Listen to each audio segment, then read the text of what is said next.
மனித எல்லைக்கு அப்பாற்பட்ட ஒரு உயிர் துடிப்பு.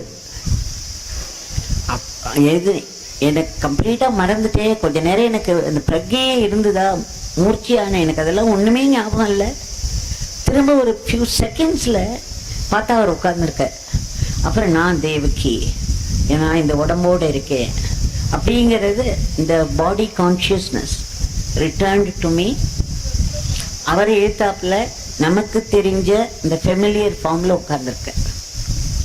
ஸோ நம்மளுடைய லிமிட்டேஷனையும் காமிச்சு அவருடைய லிமிட்லெஸ்னஸ், அதாவது எல்லையில்லாத ஒரு பெரு ஒளி, அவருடைய உண்மையான ஸ்வரூபம் அதுதான் அப்படிங்கிறத ஒரு பேர் உணர்வு மூலமாக என்னை உணர வச்சு அன்றைக்கி அந்த ஒரு ட்ராமா அவர் ஆடினது